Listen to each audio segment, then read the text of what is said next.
E aí, vamos estudar a lição? Moçada, bem-vindos a uma nova semana de estudo da Palavra de Deus através da lição da Escola Sabatina.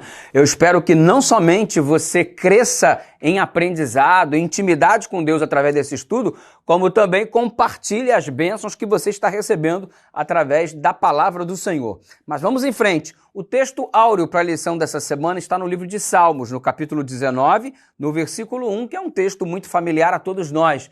Os céus proclamam a glória de Deus, o firmamento anuncia a obra das suas mãos. Ou seja, não é possível que diante de uma deslumbrante criação, de uma natureza tão complexa, de um céu extraordinário com bilhões de estrelas, de mares, rios e toda esta vegetação e animais ao nosso redor, mesmo diante da complexidade do próprio ser humano, você entenda que você é fruto do acaso, que é o resultado de um acidente, que você não é fruto de um planejamento. É complicado você colocar isso na cabeça, mas tem gente que prefere caminhos onde a fé é mais desafiada, porque é muito mais complicado você aceitar que todo esse processo complexo que é a criação é fruto de um acidente, de um processo evolutivo, do que necessariamente veio das mãos de um arquiteto que planejou detalhadamente, planejou nos mínimos detalhes a criação e formação do mundo como nós temos. Ei, na verdade exige-se mais fé para acreditar no evolucionismo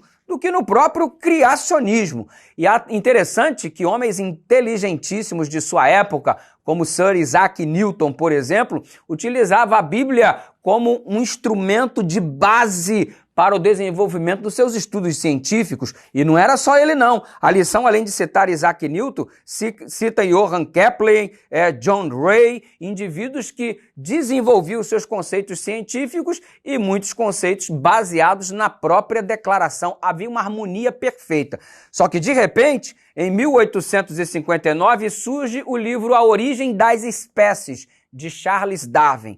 Ou seja, a partir de então, conceitos filosóficos vão surgindo e você sabe muito bem que a repetição de uma mesma mensagem leva inevitavelmente a uma ação. Uma mentira contada com muita frequência e de modo muito intenso acaba por se tornar verdade, porque ela é o que mais tem sido dito, é o que mais tem sido comunicado. E diante disso, a gente percebe que a mensagem criacionista começou a ser vista como uma fábula, como uma parábola, fruto de mentes fracas, não intelectualizadas, e de repente tornou-se um discurso muito mais intelectual e científico dizer que o ser humano ele surgiu por um processo evolutivo. E falou-se tanto, que diante do calar-se do povo de Deus em relação ao criacionismo, o evolucionismo foi tomando força acadêmica, e o resultado é que ele impera no mundo de hoje, no dia a dia. Ei, tá na hora de você abrir essa boca para falar do Deus Criador. Tá na hora de eu começar com meus lábios a pronunciar Deus como Criador, porque senão nossas vozes serão abafadas. E se continuarmos gritando Deus é o Criador, lembre-se, a repetição de uma mesma mensagem leva inevitavelmente a uma ação.